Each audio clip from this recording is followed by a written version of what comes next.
اعوذ باللہ من الشیطان الرجیم بسم اللہ الرحمن الرحیم. پیارے بچوں السلام علیکم ورحمۃ اللہ وبرکاتہ. جماعت چہارم مضمون اردو. سبق کا نام ہے بچہ اور جگنو. یہ ایک نظم ہے، یہ اسماعیل میرٹھی نے لکھی ہے. بچوں آپ اپنی کتاب کھولیے گا پیج نمبر 80. میں یہاں سے پڑھوں گا، آپ بچوں دھیان سے سننا. سبق کے اوپر کچھ الفاظ دیے گئے ہیں، پہلے ہم انہیں کو پڑھیں گے. سما، بانا، ہال کھلنا، الڑ پن، آنچ. بچہ اور جگنو. سناؤں تمہیں بات ایک رات کی، کہ وہ رات اندھیری تھی برسات کی. چمکنے سے جگنو کے تھا ایک سما، ہوا پر اڑیں جیسے چنگاریاں. پڑی ایک بچے کی ان پر نظر، پکڑ ہی لیا ایک کو دوڑ کر. دمکدار کیڑا جو بایا اس سے، تو ٹوپی میں جٹ پٹ چھپایا اس سے. وہ جم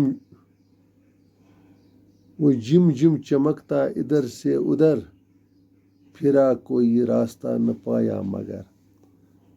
تو کچھ بند ہم اس کے آج پڑھیں گے، کل اس سے آگے پڑھیں گے. بچوں میں آپ کو اس کا معنی سمجھاتا ہوں.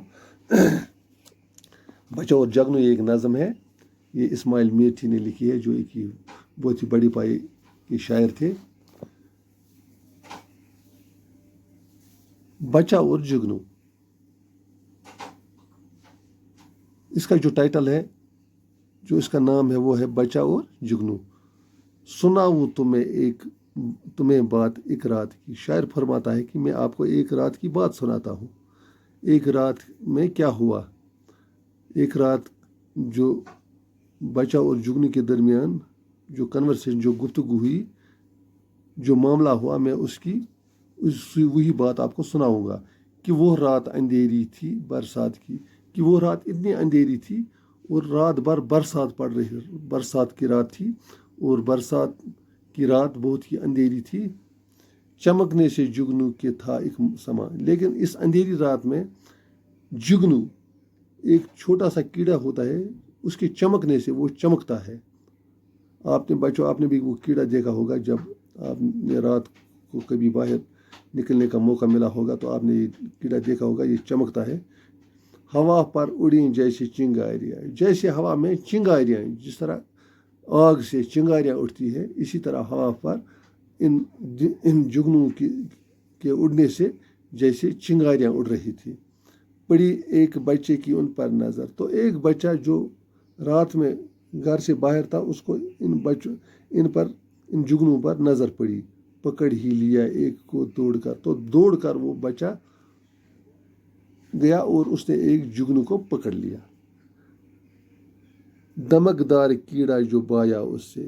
یہ دمکدار کیڑا، اس کا ایک دمکدار، جس کی ایک روشنی، ایک چمکتا ہوا کیڑا جو اس نے دیکھا، جو اس کو بہت ہی اچھا لگا. یہ تو ٹوپی میں جٹ پٹ چھپایا اسے. تو اس نے اپنی ٹوپی اپنے سر سے اتاری اور اس کیڑے کو اس میں چھپایا. وہ جم جم چمکتا ادھر سے ادھر. وہ اس ٹوپی میں کیا کر رہا تھا؟ وہ ادھر سے ادھر جا رہا تھا اور چمکتا تھا. وہ جیسے جم جم مطلب لکا چھپی کا کھیل کرتا. کبھی اس کی لائٹ جاتی تھی، کبھی آتی تھی، تو اسی طرح وہ اس کے ساتھ کھیلتا تھا. پھرا کوئی راستہ نہ پایا مگر. لیکن اس جگنو کو باہر جانے کا، مطلب بھاگنے کا کوئی راستہ نہیں ملا. تو اس طرح ہم نے اس کے کچھ یہ بند پڑھے ہیں. کل اس سے آگے پڑھیں گے. بچوں آپ اس کتاب کو نظر دینا اور گھر میں یاد کرنا. شکریہ. السلام علیکم ورحمۃ اللہ وبرکاتہ.